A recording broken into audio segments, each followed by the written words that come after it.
Lucas and I boarded another boat excursion to the beautiful, secluded islands that surrounded Isla Maribel. The captain made a speaker announcement that we would be docking for half an hour for free time to swim in the lagoon or check out the little islands. Lucas grabbed my hand and led me off the boat. We walked quickly, and as all the other passengers disappeared, I wondered where we were going. We found a hidden spot, shaded by wild tropical plants. He pressed me against a tree and kissed me intensely, like he couldn't get enough. There was no hesitation.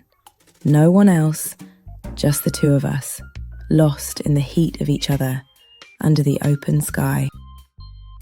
We almost missed the boat departure, running onto the boat as we arranged our clothes.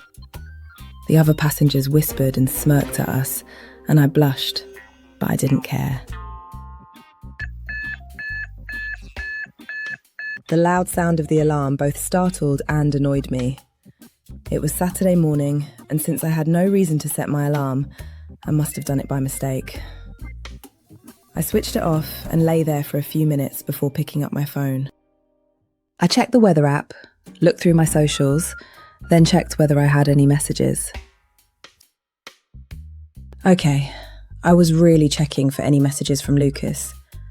I could hardly pretend he wasn't on my mind, not after that dream. But there were no messages. I lay back down and processed my thoughts. The dream had been so real, not far from the reality of our island escapade just a week ago. Lucas couldn't get enough of me then, and I just knew that all he needed was reminding now. I checked his socials while eating my breakfast. There were no new updates from him, but it was still early. I sat back in my chair, thinking of how else I could reach him without looking desperate. I thought about the coffee shop he tagged himself at earlier this week, but it would be a long shot to go there hoping to see him, and he might only attend there during the week. I looked at his profile once more, logging in as myself this time. I went through his friends list to see if we had any mutual friends. There were news and celebrity pages we both followed, but that was it. I was about to log off when I noticed a familiar face. One of the bar staff from Amora Resort, called Jasmine. I sent her a friend request and was pleased when my impatient wait for a response was cut short by her acceptance just 10 minutes later, along with a message.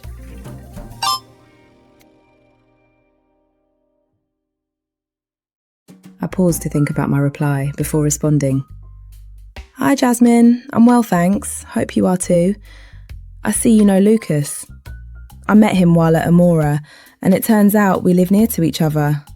What a small world. I went to log off, but I saw her typing a reply, so I hung on.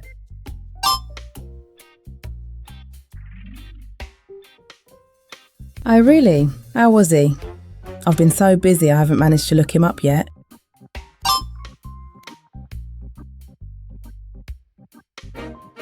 Oh wow, I was invited to an exhibition this evening. I can't remember where it was though. Yeah, I know, I lied. But in my defence, she'd offered the info about Lucas visiting a gallery, and now I was curious to see what else she might say.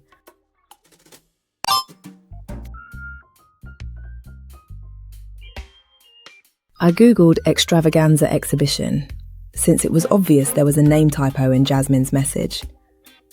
I was surprised when the Google page brought up the extravaganza POV exhibition with the same spelling as Jasmine's. I sent a quick message to Jasmine and logged off. I owed her that, since she'd just located Lucas for me.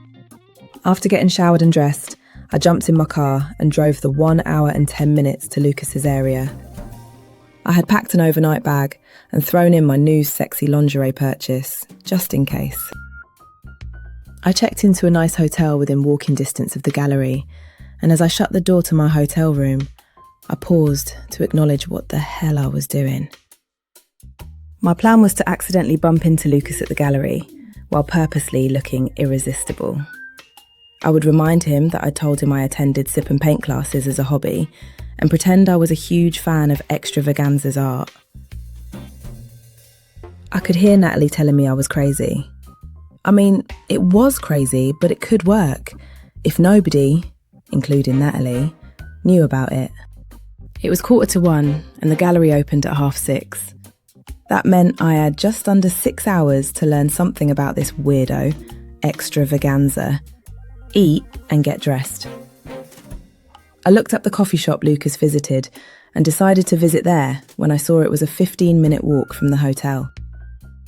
I was standing in the coffee shop having a look around when a woman approached me and asked if she could get me anything. I ordered a grande latte, paid, then sat at the window. There was a woman sitting there, having a phone conversation. Sensing I wouldn't get any peace near her, I went to get up when I heard her mention Lucas. I sat back down to hear more, ignoring the barista calling my fake name.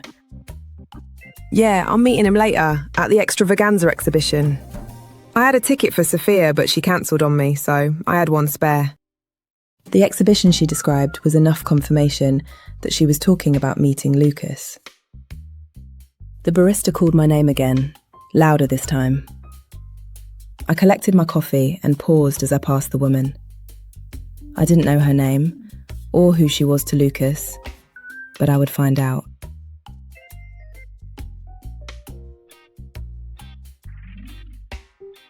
I stood waiting outside the art exhibition where I'd arranged to meet Mia. It was freezing, and the cold air stung my face. Mia arrived shortly after, and we walked straight in to get out of the cold. Two things I realized when we walked in. One, this extravaganza art stuff was not my thing. And two, I needed to at least pretend to appreciate it. As we walked around the gallery, Mia spoke with all this enthusiasm about the pictures on the wall. Most of them looked like a toddler had a go at finger painting. There was a photo of a half-peeled banana with a puddle of cake sprinkles, and a sculpture of a gold platform shoe with a heel shaped like somebody's nose. Why does he call himself Extravaganza? Because his artistic name is Emerald Vaganza, and it's a play on the word extravaganza. I smiled and continued walking round with her, hoping she didn't notice when I glanced at the clock on the wall. As she explained each picture with undeserving eloquence, I recalled asking her what time I should book a table at the restaurant we were going to after, even though she'd seemed happy to go somewhere more casual, where booking wasn't required. I was grateful that that conversation had given me an indication of how much longer we'd be here. Before bracing the cold outside, I went to use the bathroom. As I approached, there was a scent of perfume in the air. I don't know where I recognized it from, but it was familiar. I couldn't tell if the scent was lingering in the hallway or my mind. Mia came out of the ladies shortly after, and she linked arms with me as we finally left the exhibition.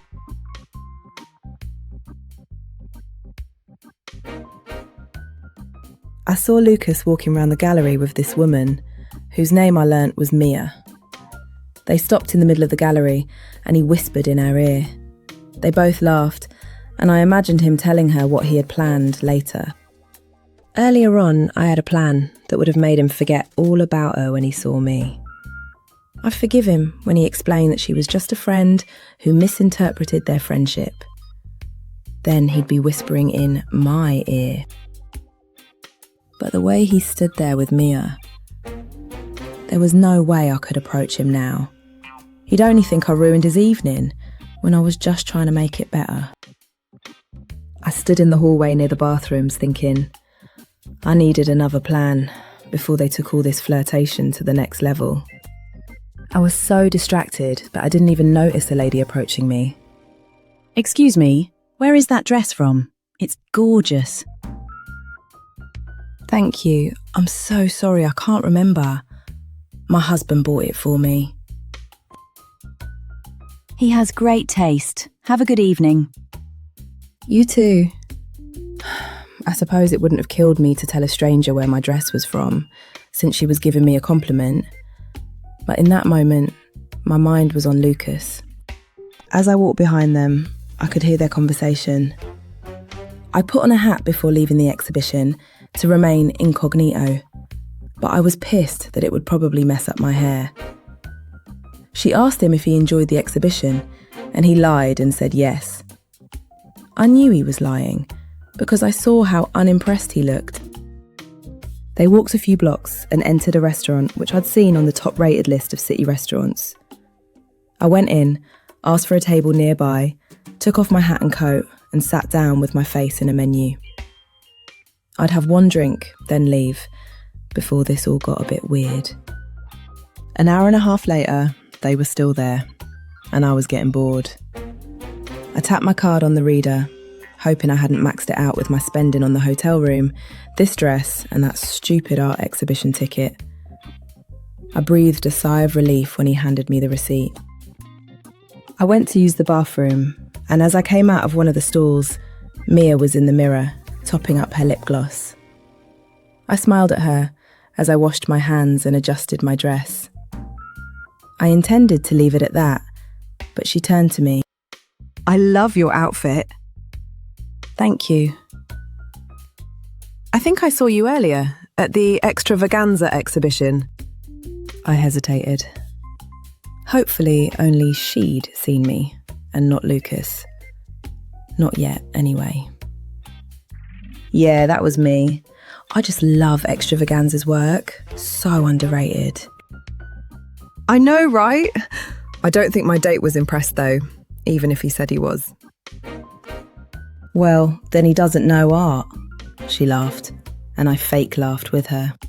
Well, there must be something impressive about you, since he's still here, babe.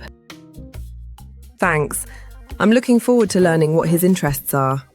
Maybe we can do something he enjoys next time. I smiled, resisting the temptation to tell her that he enjoys doing me. Next time, the night is still young. Don't you have any plans this evening? Obviously, I hoped she'd say no, but if she did, I wanted to know. I have a Pilates class in the morning, so I'll probably call it a night for now. Well, make sure he gets you home safely. I'll be all right. There was no parking at the gallery, so he told me he parked over by City Bridge, where there's also a ton of traffic. I'll be better off getting a cab home. It was nice speaking with you. Kim. I'm Mia. She smiled and left the bathroom. I smiled because she told me way more than I expected. I fixed my hair in the mirror before leaving the bathroom. I stood outside the restaurant as they walked down the street. I didn't need to follow them, and I didn't need my hat. I took my phone out of my bag and pulled up the taxi app. I asked the driver to drop me at a coffee shop next to the car park, and I went in and sat in the window. I knew Lucas would need to pass by here to get to his car, and as I'd be able to see him approach, I'd have enough time to walk out of here and bump into him, which would be a far more likely chance encounter than hanging round a car park at night.